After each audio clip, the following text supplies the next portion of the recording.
Hey, good morning, John. Good morning, Wales. Little Robin um, Williams reference. Nick, I wake up this morning and I, there's a message in my inbox.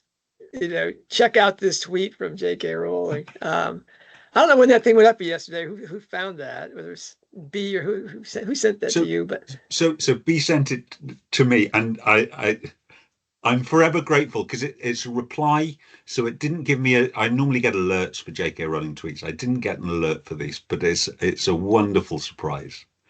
okay, go. You just you because it's from you, and my whole day has been down that rabbit hole. Before this conversation, just doing the whoa.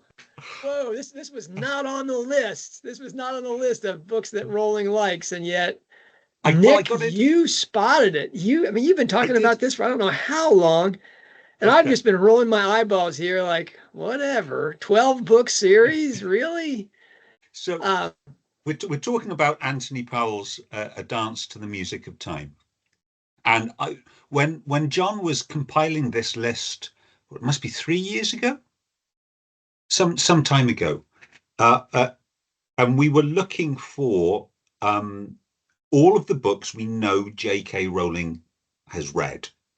And I managed to squeeze this, Anthony Powell's A Dance to the Music of Time. I managed to squeeze it on the list.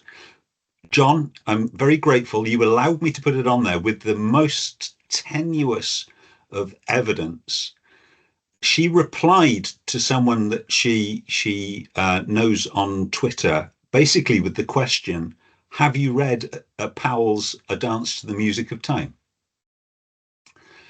Which is not any kind of a confirmation that she's read it, let alone likes it.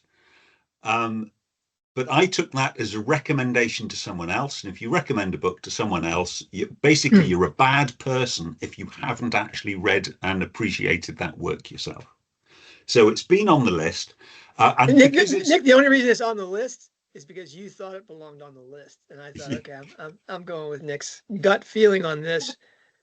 so, Um, so late to literature as I am, if it's on the list, it's somewhere on my gigantic reading list. So Austen fans will recognize Emma Woodhouse creates these reading lists filled with highbrow works that she never ever reads. And my lists are very much like that. But it only seems like I never read them just because they're so long. But earlier this year, it got far enough down my list that I actually got to start to read the series. And it's a long series. Each book isn't particularly long, but there's 12 of them.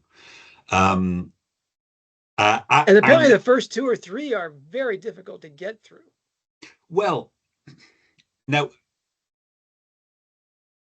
I need to reread it. So those books that I think are particularly important or I particularly enjoy go onto a second list, my reread list. And as I'm reading new books, I like to sprinkle in a reread. And this didn't make it to my reread list until book 4 at Lady Molly's. Um, but that was, I think that was mainly my fault rather than the book. So I can't give you an impartial judgment. I found them a struggle to get through, largely because the hero of the book or the narrator of the book is a chap called Nicholas Jenkins, who does nothing, thinks nothing, contributes nothing to society. And this, having just finished Proust Swan's Way, which is compared um, the Remembrance of Things Past and Dance to the Music of Time are compared quite frequently because they're both these monoliths, uh, great big long sagas of books. Uh, But also Obviously, because Remembrance of Things Past is kind of yeah, a weird translation. It's I think it's yeah, actually In Search of Lost Time, and so there's a yeah, time thing. yes. Anyway, Um, the, Proust is very much an internal writer. So you spend at least three quarters of Swan's Way inside the narrator's head. You know, you remember that sort of iconic scene with the Madeleine where he's transported to his childhood bed. You know, it's is this real or is this happening inside your head? Well, yes, it's real, and yes, it's all happening inside the narrator's head. There's nothing happening inside Nicholas Jenkins' head. He's a narrator, so it's very much you're seeing what he's seeing in the outside world, but you don't really know what's going on inside him. Once you get used to being a passenger on his shoulder, and just observing what he's observing and essentially forgetting about the narrator, it becomes much more absorbing and much more enjoyable. Now, I managed to make that switch at book 4, and then 4, 5, and 6, I started to absolutely fall in love with the characters in the series, and it's a remarkable achievement. It is. It's a chronicle basically of a group of people from post First World War in the very early 1920s, when the narrator and his friends basically are schoolboys, through to the late 60s, early 70s, with counterculture and the majestic sweep in between, of course, punctuated by the epoch-making Second World War in London and elsewhere. A breathtaking, fabulous series. Two things that struck me particularly as a source for Rowling's Lake. There is a character called Bijou. Now, this is an unusual name. So when UK people read Bijou Watkins in the Strike series, it is a ridiculous, laughable name. Bijou is a description for a very small property in an estate agent. We don't recognize it as a person's name, so that jumps out immediately. There are aspects of the Bijou in Powell's books, her character to the character of Bijou in the Strike series. Not a very close link, but you can see reflections in it. The wow for me, but also I was a little bit nervous about it because again, other than this tweet we've had today, we've had no definitive evidence that there's any kind of emotional attachment that Rowling has to this series. It is the character of Trelawney.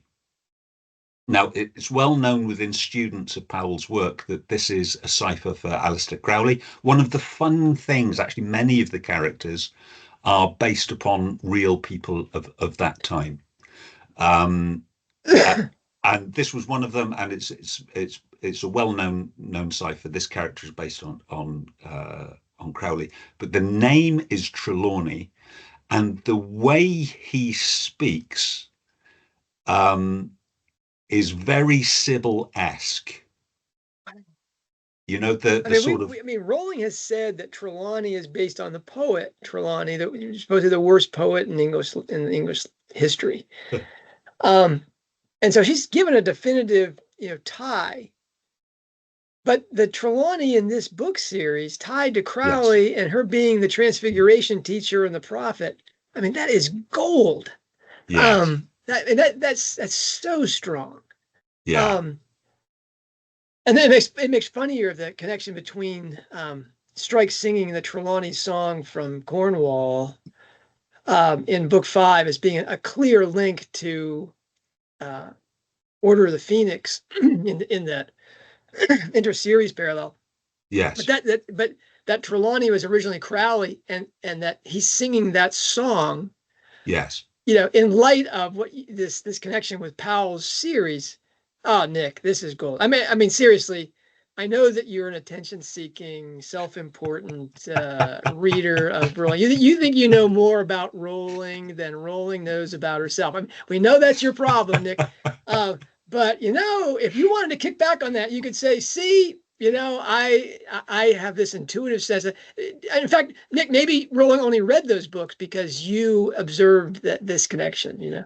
I think that's a real possibility, John. I think So the tweet that she wrote actually called out her favorite book. So she was responding to a tweeter that was talking about Powell's series, saying he recommends that people don't start at the beginning at book one. They start at either books 3, 4, or 5. Which is book 3 is The Acceptance World, book 4 is at Lady Molly's, and that's the book that I really started enjoying it from. And book 5 is Casanova's Chinese Restaurant. And it was Rowling replied to that with Casanova's Chinese Restaurant is my favorite of the series. I think it's very possible that Rowling understood that I was talking about this series as being an important work, and she's decided, well, I need to catch up on this quickly. I can't bother with the early books. Let's start with book 5. Anyway, Nick, congratulations. That is Order of Rowling Readers, the Royal Order of Rowling Readers first class material, buddy. Your commendation is in the mail, overseas express. That's a fine. I also just dread the fact that you found this, because now I feel more than half obliged to at least read Casanova's Chinese Restaurant. I have a feeling. I have a feeling you're not alone, and I think it's a little bit cruel. Reluctant as I am to criticize J.K. Rowling, I think it's a little bit cruel to tweet that just a couple of weeks before the Hallmarked Man is due to drop, and everyone's so busy rereading the series. I haven't finished Troubled Blood yet. I'm seriously behind, John. I'm thinking about cutting sleep so that I can finish the series before Hallmarked Man comes round. Well, I get it. I mean, I've been trying to catch up on John Oxenham. I've read Maid of the Silver Sea, which is a very short read and hilariously rewarding for anybody who wants to see the strike connections. But I learned that that's not his only Sark novel. He's written 2 other Sark novels. It's just, anyway, I need to read in the next couple of weeks. We'll talk about that. In fact, I've got a lot to be doing here. I'm supposed to be writing a post about the 4 lost child categories. That's 4 posts. I'm supposed to write about the, all the stuff that I talked about in the induced abortion hypothesis, the last Konrecki episode. I've got the long promised but never delivered write-up of the Nick.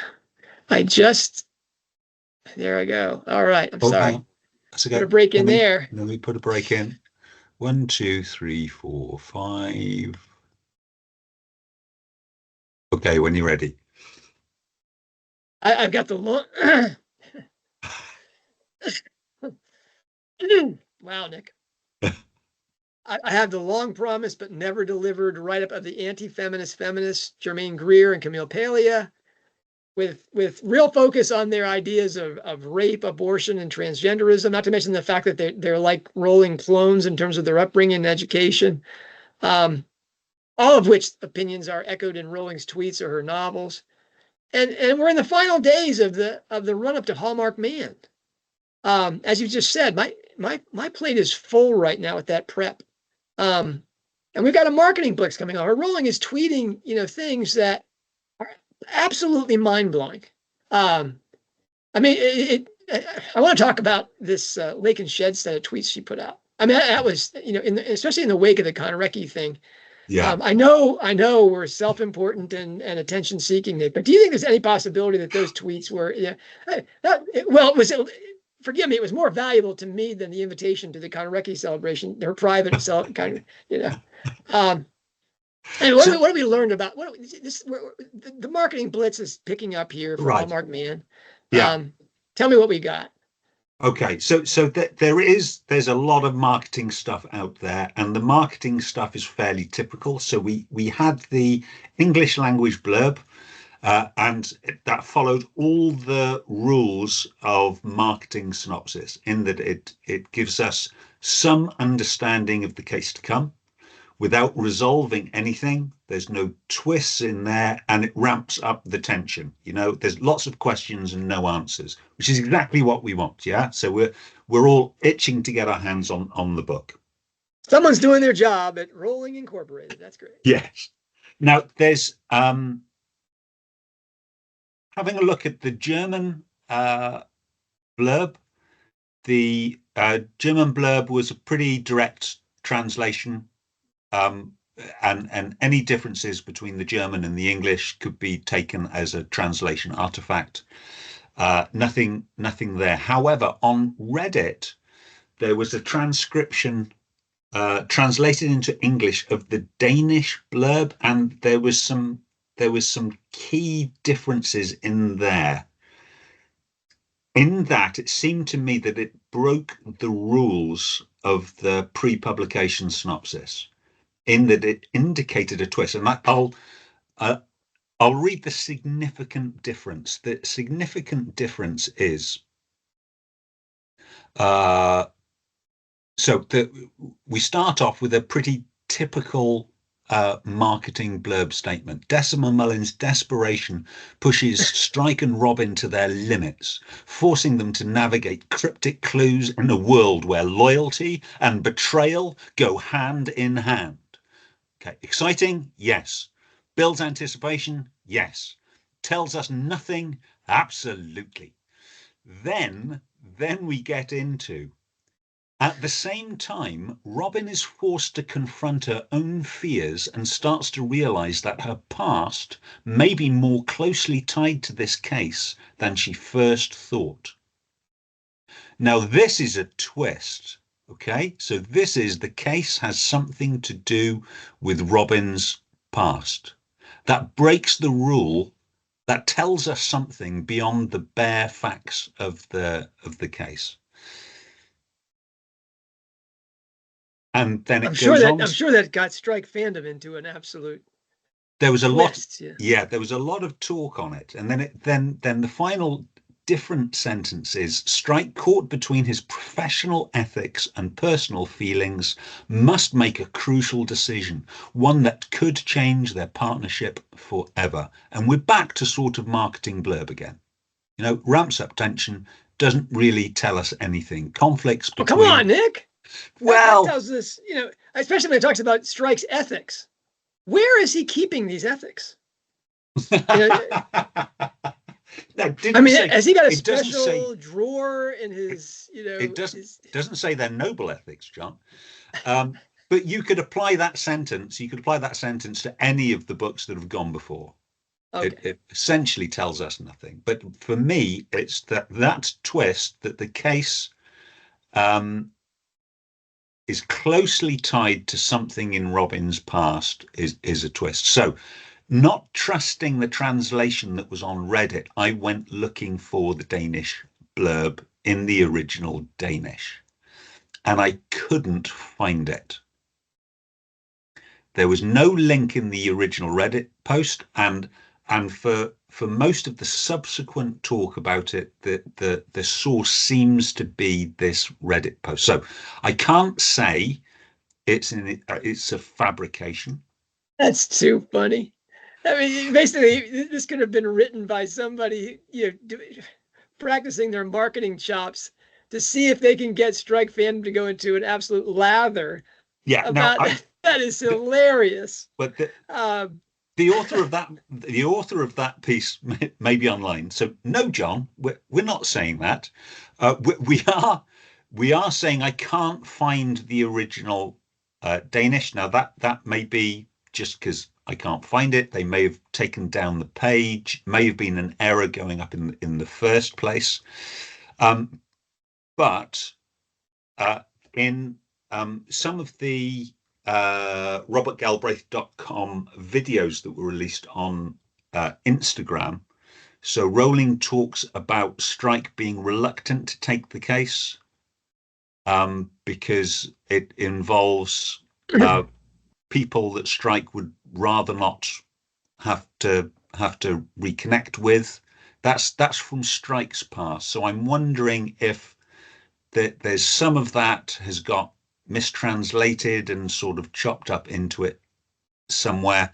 So it could be fraud, it could be error in terms of the Danish publishers. But what I don't think is I don't think it's real. So I'm not going to be reading this book anticipating that one of the twists is going to be the cases related to Robin's past. I mean, again, this is one of the great differences between a fourth generation approach and the first, second, and third generation approaches, is that the first three generation approaches are really about the latest book or the book that's about to come out, and the people that in the fandoms, working really hard to figure out what the next book is going to include, and they spend a good deal. And I say they. This is what I did. I was a big part of those first three generations. That I would read the book basically with a scorecard in my head. Is that something I said? Does that match what I predicted? And that's not how you want to be reading a book. And the work you're doing when you're doing that, again, speaking from firsthand experience, is you're doing the work of the marketing team. You're working with without compensation, other than the pleasure it brings. It's fun. It is fun, right? Especially in company, with your friends online. But it does little to nothing. In fact, I would say it actually diminishes your experience of the book the first read through, and it's simply you're doing someone's job. They're supposed to get people ramped up and talking about these things online, and you're falling right into it. Now, again, if it's fun and you enjoy it, great. But I don't want to go into this thing. I haven't quite taken the I want to call it the Amish position on going totally blank or dark on Twitter, and I don't want to hear anything that Rowling has said or what Team Rowling has released about this in audio snippets or first chapters. I don't want to do any of that. I get that approach because they want their first read to be their first read and not colored by those things. But the most notable position on that person in that position also has spent the last 2-3 years following the Twitter headers and making predictions about it. So I mean, it's hard to stay on the pure Amish line on that. I'm looking forward to reading the book, but I'm not going to take the Amish line and stay off Twitter, and I'm not going to. But I am going to laugh if that Danish preview is something that someone just did as a joke. This has happened during the Potter years when they would release titles, and people that made up titles, and people like myself would just scramble to understand what that title could possibly mean, and we found out it wasn't a title at all. That was Rowling's marketing team. So Rowling's marketing team put these fake titles into the trademark database to conceal the real one, essentially. Wow. So I mean, it is. It's too funny. Anyway, we're excited about these things, and we do have the 5-minute audiobook release, which apparently now has been withdrawn. Kelly Loomis wrote me yesterday and said, "Hey, that link in your post is dead." Yeah. It's not dead. It goes to the preview page at Apple Audiobook Previews, but there's no link to the 5-minute thing. So unless someone's got a transcription of it, we'll have to wait until the book arrives. So there is a transcription on Reddit, and unlike the Danish blurb, I have actually read it while listening to the audiobook to confirm that it is more or less accurate. Oh, that's great. And what spoiler alert, if you're on Team Amish here and you don't want to see it, tune out now. But we have the first. First, we don't know if this is the first chapter, and so there's a prologue that gives us the actual crime, which is sort of a model for books in the series. But it seems we have the first chapter, at least parts of the first 5 minutes of the first chapter. For me, the most interesting thing was the Hausman epigraph. I mean, that's because here we are all expecting Oxenham, but I think Rowling said somewhere that there were 5 sources for epigraphs. Yes, I think so. I think so. Yeah. So I think we can expect some more. So we had a bit of fun some time ago when Rowling was tweeting about Houseman. Um, she was uh, tweeting from an introduction of, I think, a Penguin copy of Houseman, where the the chap who wrote the introduction, apologies if it's garbled, but if you look at Beatrice Grove's article on essayfiles.com, she goes into this. But in the introduction, the chap quotes uh, a, a reviewer of Hausman's works, and he was saying basically Hausman is one of my idols. He was a deeply unpleasant man, I paraphrase, with many awful personal characteristics, but has to be taken as one of the most notable of the UK's minor poets. And Rowling tweeted saying, "Well, wow, if Hausman was one of his all-time heroes, what does he write about people he doesn't like?"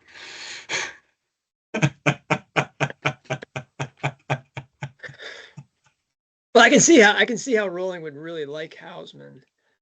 Um, not because she can be especially acerbic and Yeah, nasty in her tweets, but because the Hausman you know is a failed classicist. You know, he doesn't really yeah, graduate with a degree, and then he turns himself into what he teaches at Cambridge, right? I mean, yeah, he winds up as the yeah, classicist, and you know, as a person who had to study uh, several of the poets that he, especially Propertius, which I found to be just impenetrable as an undergraduate. Reading Propertius, um, I had this giant at the University of Chicago, Paul Wheatley, the chairman of the Committee on Social Thought, which, if you know anything about the University of Chicago, is like the pinnacle of brilliance at the university. He was my college housemaster. It's kind of like Dumbledore, you know, at Hitchcock Hall. And he saw me at one of these sherry hours in the college house with my Oxford Blue Book of Propertius with a face of agony. And Wheatley came up to me and says, "Oh, you know, he was Australian, but he had an Oxbridge education. He was fluent in Chinese, Arabic, and his Latin and Greek were perfect." He starts in his Australian Oxbridge accent, you know, just reeling off Propertius, his favorite poems. And he says, "Oh, the only two poets worth knowing, lad, are Propertius and Robert Browning." And I'm just, you know, way on. This guy. Well, anyway, Hausman is like the expert on Propertius, and I'm just like, wow, yeah, okay, now I know this guy is a serious thing. I mean, not, but he again, he comes up, he does all that on his own, and he's recognized as an authority. He gets a job at what, the University of London, and then because of the work that he does, he's elevated to teach at Cambridge. I mean, just an amazing figure, and clearly had a chip on his shoulder about the whole thing. And in his spare time, he writes these really dark and melancholic poems about a unrequited love with a classmate of his, a male classmate of his. It's an astonishing personal history, but lovely poems, yeah, and many of them apparently have been made into musical songs. He uses lyrics. yeah. It's apparently something he has in common with Oxenham. So there's you know, speculation about whether that's the link. We're going to have, you know, World War I poets that whose poems were made into songs. Or the anyway, again, come on, folks, just wait for the 5 epigraphs. We'll find out what the 5 ones are. You know, you're not going to get any, you know, no prizes if you drill all 5, you know, epigraph sources. Anyway, the Hausman one, it's that poem 11 from what Yeah. last poems, is beautiful, haunting. I guess it's what is the default description of that description of the ennui of daily life. Anyway, and that strikes agony clearly at the opening of the book is just frustration that Robin didn't take his clue at the end of Running Grave and drop Murphy and come running into his arms. I mean, other than that, we've had. I mentioned briefly the videos that were on Robert Galbraith, on the Instagram page. There were a few more that I think, again, they're really very markety. That they had the benefit of being in J.K. Rowling's voice, so you got to see J.K. Rowling talking about them. So I think the most memorable. What are the 3 words? So this is a great marketing ploy. So you're almost sure to give almost nothing away if you have to describe what is going to be a 1,000-page book in 3 words. And the 3 words she chooses is what marks us. So literal mark, physical mark, and what changes us, what leaves a scar.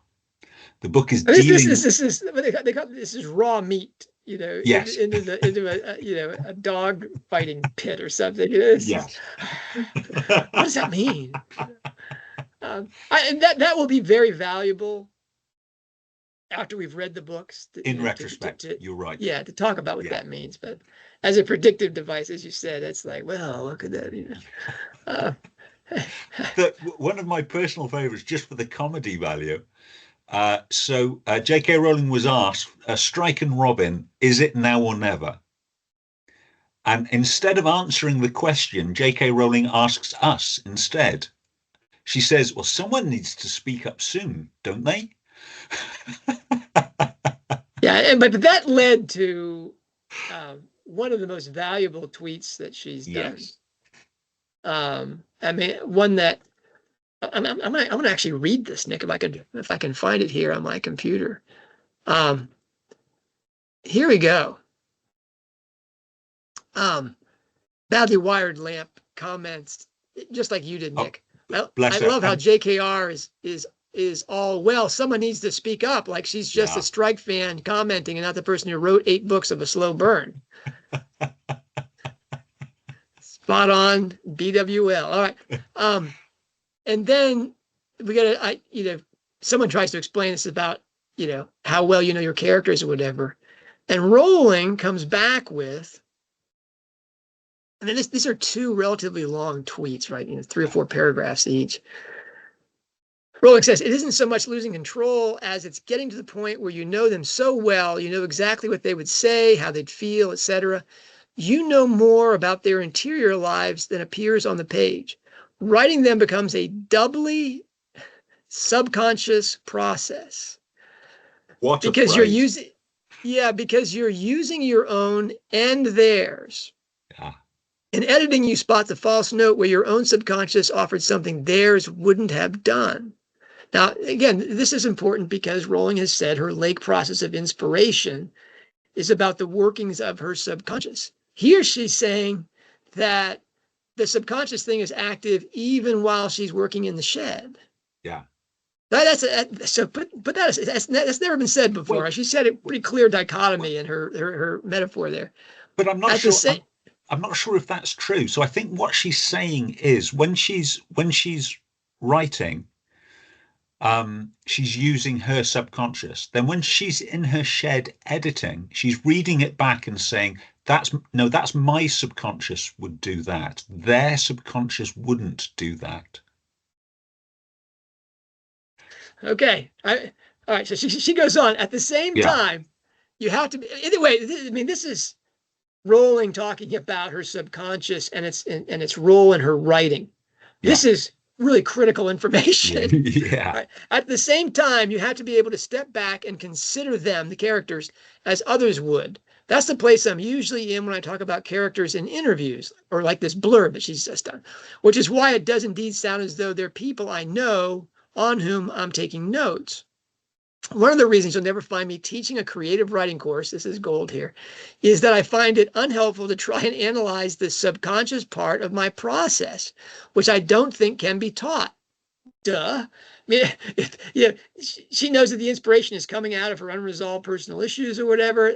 That's not something that you can say to somebody, well, here's how you get in touch with your subconscious. She talks about standing by the lake and having to just wait.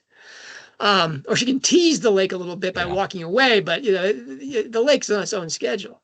I don't think this can be taught. It either happens or it doesn't, and with luck, you get better at harnessing it. Right? It's a process. I discussed this a bit. I love this. I discussed this a bit in the On Writing videos on my website. Maybe you should go over there and read that. Now, if you watch them, you'll understand when I say that I give interviews from the shed, not the lake. In terms of what she's just told us, that's not in that On Writing video. Oh. Anyway, but then we get Ludicrous Moniker, who talks about her trouble writing with fiction and her troubles with English literature.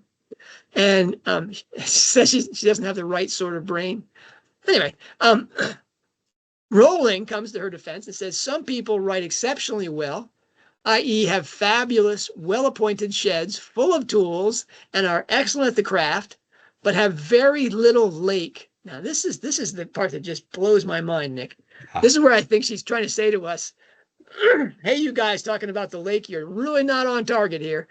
But have very little lake, parentheses, in effect, definition of lake, mysterious source of inspiration, ability to tap into something in the universal psyche that animates the best stories, close parentheses. To come back to that, you see it when talented journalists, literary critics, or opinion writers turn their hand to novels. And I think she's saying, Nick, that talented journalists, literary critics, or opinion writers should not turn their hand to novels. Then you get people who don't write beautifully, blunt tools, clumsy worksmen, yet have big, gorgeous lakes. I think that's, where she would put Stephanie Meyer in the Twilight novels, whom she recently wrote just horribly pedestrian and dismissive things about. Anyway, they produce the books that hit a zeitgeisty nerve or become universally beloved, even if they'll never win any literary awards. She may be talking about herself as well. Then. Yeah, absolutely.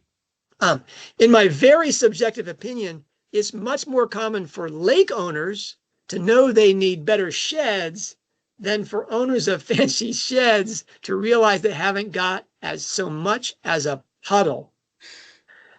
Whoa. Okay. Again, Rowling's class bias there, right? It's just that the best writing has to have really strong lake inspiration. And she's just told us that that's the ability to tap into something in the universal psyche that animates the best stories. Nick, has she ever used the phrase universal psyche before in conjunction with the lake? I mean, I haven't done a word search for it, but no, I can't recall her ever using that phrase. Okay, Nick, let me help you out here. I mean, my PhD thesis is on the lake in the shed. Did I go over everything that she's written about the lake in the shed pretty closely? I mean, we're talking about anal retentive combing here. This is ridiculous. Things. No, universal psyche, nowhere mentioned. And we have no idea what that phrase means. I mean, you can take a Jungian perspective on that, and you get the collective unconscious and the animus mundi. You can it can be panpsychism, which goes back to the pre-Socratic philosophers and Zeno. And there with Anaxagoras, you have the nous, and you certainly have the idea that really animates Orthodox Christianity, which is, logos epistemology, that you have a logos within you that comes into the world in every man. That's John 1:9, and that logos is connected to the universal logos that incarnates as Jesus of Nazareth, and that logi, all the logoses that animate each one of us as individuals, having its connection to the universal logos. That's Samuel Taylor Coleridge and the entire English fantasy tradition. And I've tried to make that point, but we don't know if Rowling had said that, we wouldn't have been talking about, your 12-book series at the start of this conversation, Nick. That's been the question: is Rowling more Jungian, or is she more esoteric, even mystical Christian? And there's a gap there. I mean, Rowling may try to, stand athwart that gap, but it's not a bridgeable gap. So fascinating, challenging tweet. Doesn't quite get the response that we want, from the people that she's corresponding with, but it is an invaluable thing. Now, Nick, being as self-important and attention-seeking as you are, do you imagine that she's actually responding to all those Connery things that to say, So going back to the universal consciousness thing, I mean, could this be synchronicity? Could it be just we've got enough people thinking about Lake and Shed that this universal consciousness has leached through to her writing room in Edinburgh? Too funny. Yeah, it must be that, Nick. It must be that we've sent the butterfly ripple, into the world, and it's reached Rowling's creative mind, and it sprang out of her lake in response to that.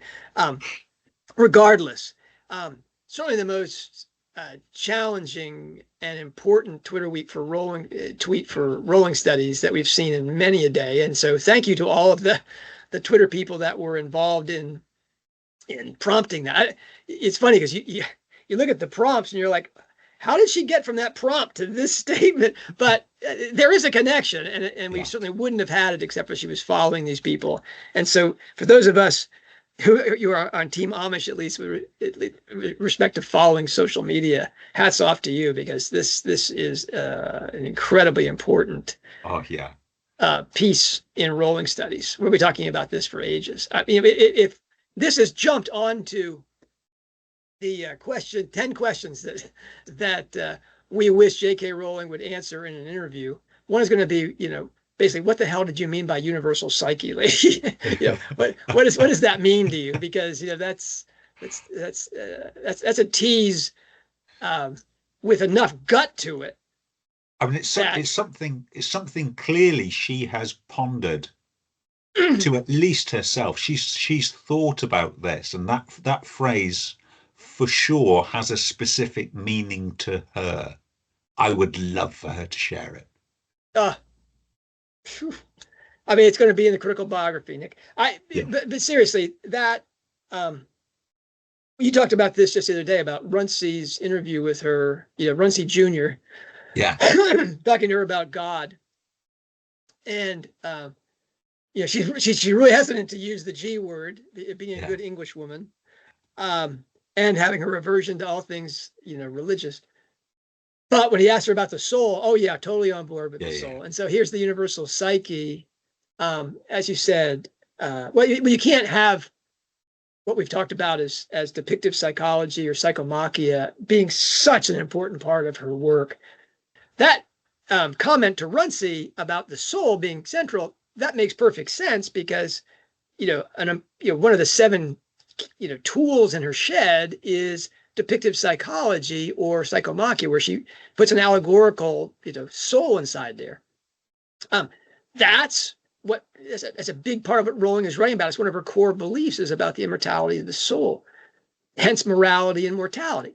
This is a very big deal. But when Rowling drops the word psyche in there, you don't know whether she's talking about neuroscientists' idea of mind, or whether it's psyche means soul. And you put the universal thing in there. It can mean anything as diverse as the absolute, or just archetypes in a Jungian worldview with a very low ceiling. So wow. Yeah, this is a simultaneously exciting and distressing thing to drop in a tweet. Wow.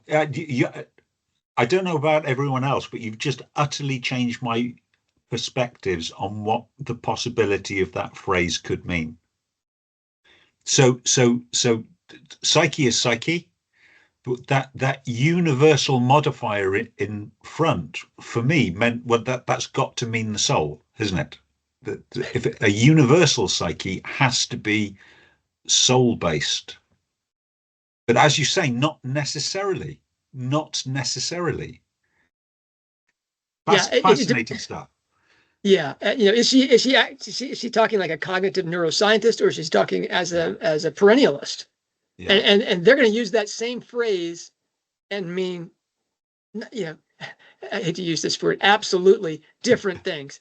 yeah. So yeah, that just jumped on the list of things to talk about with Rowling. Um, whew, boy, Nick. Um, There's a lot going on, isn't there, in this run up to publication? There's a Days have we got lot left here? going I mean, on. this is we're getting tight Well, here. from recording, we are less than 2 weeks. Well, we are 2 weeks away from at the point we're recording this. So you mentioned you've already read Maid of the Silver Sea, which I'm hoping to squeeze in as the last thing I read before Hallmarked Man drops. But I'm nervous because I recognize I'm behind in my schedule already. What are you reading, John? Um, I've read Maid of the Silver Sea, and they're Yeah. just hilarious connections to Lethal White in it. Just, I mean, oh well. Can I say white horses? No, Anyway, no, no, no. You spoiled me. You can't spoil anyone else for that. I enjoyed being spoiled. There are people out there that do not. anyway, I I am going to. I don't know what I'm going to do. I want to read the strike books in a blitz, and because I have the acquired perverse capacity to read books in a day, I may have time to read the 7 strike books. Um, Wow. well, don't count on it. And then I have to read Casual Vacancy again. And for you, I know that would be, a trip to the beach, Nick. That would be a summer holiday. For me, when I pick up, Casual Vacancy, um, you can see, I don't know if you can see all the stickers on here for the parts and the days and stuff. Um, yeah, that's a tough read. It's such a challenging thing, where you just recognize yourself in so many characters. Um, it's almost like, being left in a room of mirrors to just stare at yourself. But anyway, I want to read that because of Evan Willis's detractus theory. I mean, Yeah. there's at least 3 ideas of how the parallel series idea is going to play out in books 8, 9, and 10. One of them is Louise Freeman Davis's incredible double ring theory, Yeah. which she came up with in 2023, and it's an important piece of work. I mean, Louise, her work on the 5-6 flip idea. Rowling dismissed the 5-6 flip idea out of hand. To me, that still remains one of the most important things that Louise Freeman Davis ever did. It was really a bold attempt to understand Rowling's writing process, and showed really a magisterial command of canon. And when it was dismissed out of hand, I really felt for her because I've never had Rowling reject, almost by name, one of my ideas. That must have been really hard. I mean, Louise is a scientist, so maybe, she's used to that kind of thing. I don't know, but I came to her defense and said, well, we'll see. I was so persuaded by her arguments that I wanted to, defend her. And recently, though, that's been thrown in my face as I know better than the author. That was funny. Anyway, Louise Freeman Davis has done this work with the double ring theory, which is a real challenge, let's say. It's very involved, and again shows Louise's maybe exclusive authority when talking about strike canon. I know that I just stand back almost in awe, of the connections that she recalls and makes. And she makes 25 connections between the 10 books. What we've already seen and what we'll probably see if this model holds up. And as I've already written, I find the double ring theory interesting because of the intersection. It shows the ichthys or the mandorla in terms of Christian iconography, which would be just a wonderful thing. And that also appears in Rowling's favorite painting. Is that right? That's right. That's right. We've talked about the Gainsborough. So it's not Gainsborough. It's Caravaggio. So that's exciting. And then the other theory is Evan Willis's Tetractys theory, in which he basically says we're going to see parallels in the last 3 books to the 3 books Rowling has written as solo ventures after the Harry Potter novels, namely Casual Vacancy, The Ichabod, and Christmas Pig. Now, if you haven't read Evan's thing, I'll put a link to it down below, as well as to Maurice Freeman Davis's double ring theory.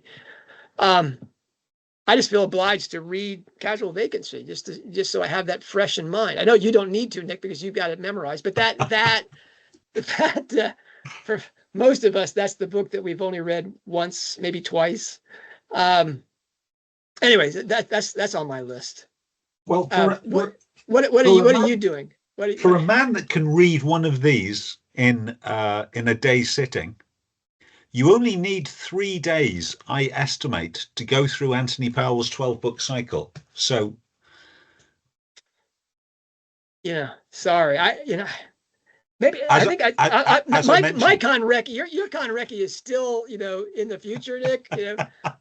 My Conrecki is way in my rear view mirror here. I repeat it. It's a cruel time for Rowling to drop the Powell cycle into people's reading lists, waiting for. I'm glad that she did. I mean, you pronounce this name Proust. I've only ever heard it pronounced Proust. But whatever. I'm so glad she didn't recommend that. I couldn't have. That's like someone saying, "How about Finnegan's Wake? How about we just take a tour through Finnegan's Wake?" Like, no, we're not going. Yeah, that's like this professor that I had at Chicago was lecturing about. He was a professor of rhetoric at the University of Chicago, and he had been studying as a graduate student in England, and he realized his Latin was really weak, and he was reading Chaucer and all these things, and his Latin, he had to, learn some Latin because he'd been a lit major, he'd never studied Latin, and so he called the University of London or one of these schools and said, "I need to pick up some Latin for my studies here in the summer at Oxford." And this woman said to him, "Sir, one does not pick up Latin," and hung up on him. And I'm afraid Anthony Powell is not something you pick up, Nick, and read quickly. That's anyway. We've got to come up with some decision about how we're going to, in the next week or two, how we are going to read this new book, because the new book is really an opportunity for serious readers, especially serious readers of J.K. Rowling, to review not only what she's written already in terms of the book, so we have the plot points at hand, but to review the tools that she has in the shed. We haven't got a critical biography, so we can review all the leak material. That right now only exists in your head, Nick.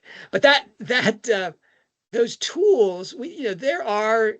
I wrote this up in my panic before Ink Black Heart because I was getting ready for my Viva Voce, interrogations. But those 9 guides are pretty solid, and I'll put a link to those down below. That maybe we should do a review of those things maybe the week before, and I can see three ways we read this. Yeah. The first way we read it is the way everybody reads it, which is everybody just does their first week, they read through it, and maybe they put things, they find all the gaffes and they list them at Hogwarts Professor, and leave the phone off the hook. Just that's right. Dive in and finish the book. Everybody's Team Amish for the first 3 days. Yeah. I don't want to be spoiled by this. And that's I'm used to that. I've done that for 3 generations of Rowling studies. The next one is stuff that I've pioneered and that nobody has decided to join me in, Nick, and that is to read the Rowling work as if it's being released as a Dickens novel would have been released, which is to say that we get the prologue or the first part, maybe both of those, and we read that, and we wait for 2 or 3 weeks until we get the second part, and we go through all 7 or 9 parts of the book. But really devour, discuss each part before we start reading the next part. So everyone who's in, this has to be a solemn pledge. We read the part, we devour it, we discuss it, and then we start the next. Well, I'll tell you, Nick, as maybe the only person certainly in this room, but in the larger room of our audience, I'm the only person I know that's done that. Yeah. I'm telling you, it's not easy. And I'm not sure about what value it has. It's sort of like the people that predict, what's going to happen in the book. Yeah. Because as you're reading it, you're trying to figure out what's going to happen in the rest of the book. And that really, who wants to read that after you're done with it? You're right.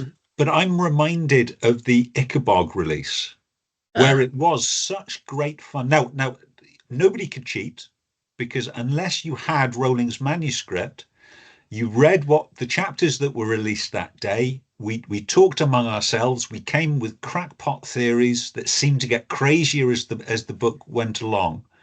But we were all at exactly the same point. We had no advantage over each other. And then almost simultaneously, we'd all be reading the next section and itching to talk about it. Now, that was great fun. That was great. It was. Fun.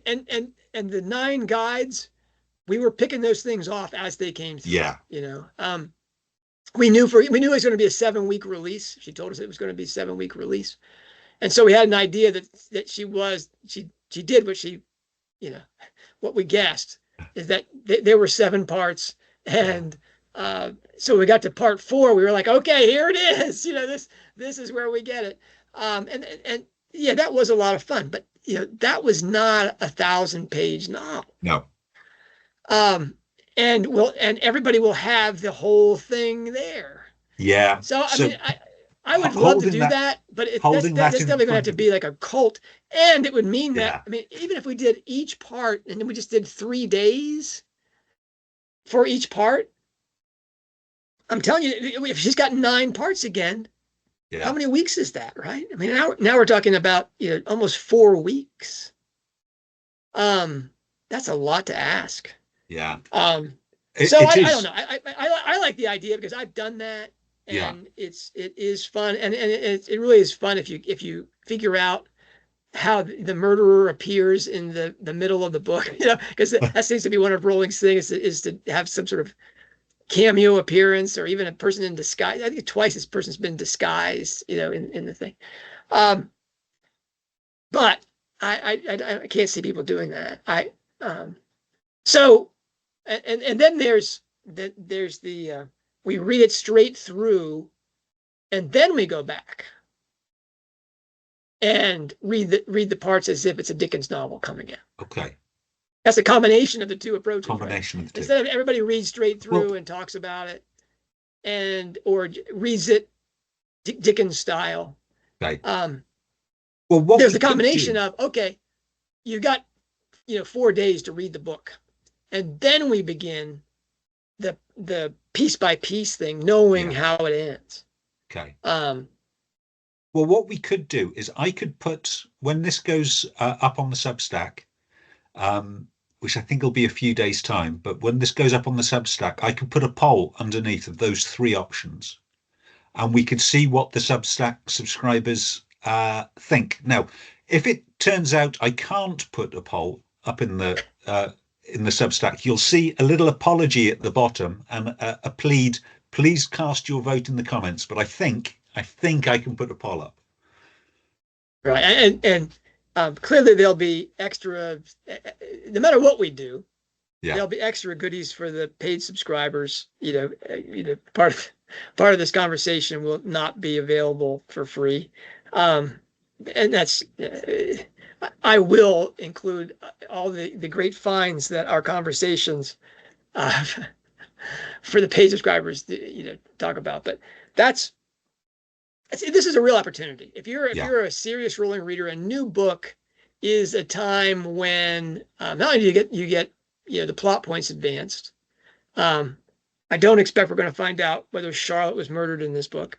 I don't think we're going to find out whether Robin is sterile in this book. There's all sorts of things like that will, people will be reading it, thinking about the theories that have been proposed here and elsewhere. But we will get definitely more of the same. We'll get more of Rowling's artistry applied to a different story. The tools in the shed, and that's always very, very exciting to me. Yeah. And this Oxenham stuff, there's so many, links. You wonder if Rowling, read Oxenham as a child. I mean, again, Louise Freeman Davis here has written her post about Oxenham. You don't have to read the books. You just read, Louise Freeman Davis's stuff about that. Maybe I should put that in the links too, is because she just gives these almost page by page synopses of the books.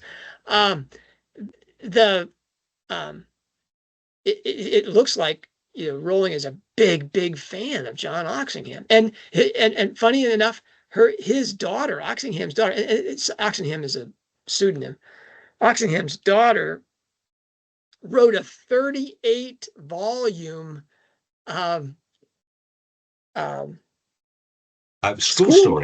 schoolgirl novels, the Abbey Girls. I talk about going down a rabbit hole. From what, 1914 to 1970 or something? I mean, this. Now, the works, certainly in contemporary UK, the works of both father and daughter are unknown. I mean, they're not talked about. They're not anything like famous. So you ask people to name schoolgirl stories, and we get Blyton, Mallory Towers. We get all of those, but yeah, unknown until Rowling. I suspect people will be starting to reprint those, just for the surge of interest that it must have had with Maid of the Silver Sea. Maybe, but Ellie Oxenham's Abbey Girls thing, Nick, is a cult. I mean, there's the Ellie Oxenham. Forgive me if I butchered her first name. There's an Ellie Oxenham Society, not only in the United Kingdom but in Australia and New Zealand and in Canada. And the collecting of the original volumes in that series, the first editions.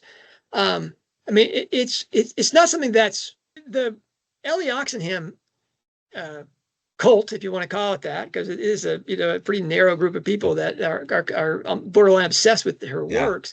It's not like the Anna Green Gables, Anne Montgomery people that again, global audience. I mean, Anna Green Gables is huge in Japan. It's just it's that kind of thing, but it's a real thing. And maybe Rowling was one of those people growing up. Maybe this was the Abbey Girls. I think Molesworth is more important, or Tom Brown's School Days. But maybe, I don't know. Maybe once again, Nick, I don't know what I'm talking about. Maybe it's all about the Oxenham Abbey Girls books. That and the Colette books about schoolgirl things. Yeah. Seriously, there's a lot to read on these things. I mean, Rowling is a great introduction to English literature, Nick. Wouldn't you say? No, it really is. And thank you, Anne B, for your guide. So Harry Potter's Bookshelf, which not only taught me what to read, but how to read. and Beatrice Grove's Literary Illusion, really for constructing one of my Emma Woodhouseian monster reading lists. It's just a superb start. Oh well, Nick, you are sui generis, and very generous, sui generis and very generous. That again, I'm going to loop back as being a ring composition. All of our conversations are ring compositions, right, Nick? Loop back to, again, just hats off. I should get my hat on to tip my hat to you on this find of this 12-volume series, well before Rowling decides to say, oh yeah, my favorite novel in that 12-book series is this, and my favorite character is this. And by the way, Trelawney comes from that series. Just a question, because I know nothing about these books.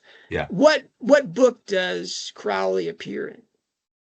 So he's towards the back end. So I think we see him for a little bit pre-war. So we see him first in The Kindly Ones, which is sort of immediately pre-war. Then we get much more of him in the last two, Temporary Kings and Hearing Secret Harmonies. Okay, so these books are released in the 50s, 60s, and 70s? Yes, that's right. Yeah, 50s, All right, 60s, and 70s. They were all available to Rowling as a precocious reader in comprehensive and at Exeter. Yes, but I think as well, even as a non-English lit undergraduate, let alone a Wydene sixth form student, I think Rowling would be pretty much unique in tackling that series. Well, Nick, there's a lot of things about this woman are very unique. So you think that she came into it after?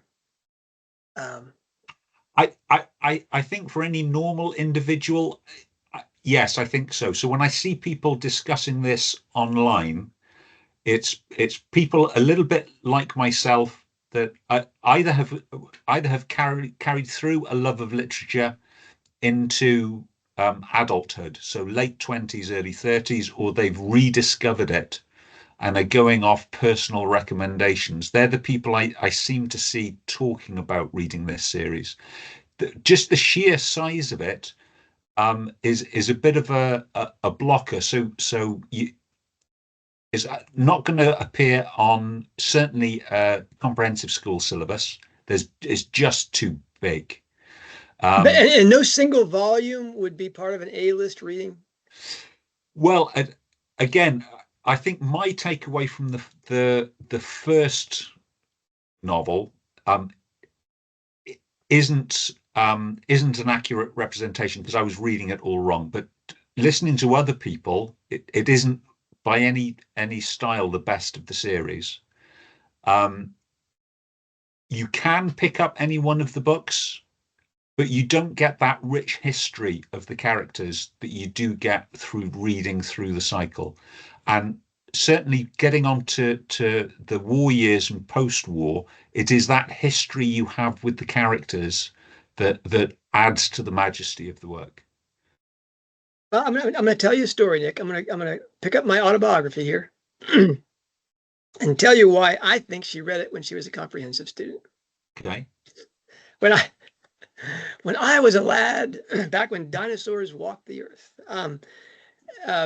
I was in a great books class at Phillips Exeter Academy, and I was blessed to have a teacher named Fred Tremolo. Wonderful character, looked like Hemingway. I think that was an intentional stylism, and he understood how to lead that Harkness table discussion like few men. And I saw on his desk, and we were doing a fire hose trip through the great books in Western literature. And I saw on his desk a well-worn paperback copy of the best or worst of S.J. Perelman. and I had never heard of S.J. Perelman. Most people know S.J. Perelman because he was one of the screenwriters for the Marx Brothers films, but he really is one of the most the funniest writers that ever wrote at the New Yorker. I mean, his parodies and such are just fall down on the ground laughing, funny. His witticisms and wordplay and this and that. And I'd never heard Tremolo mention that book, but I saw it on his desk, Nick. And so guess what I did, you know?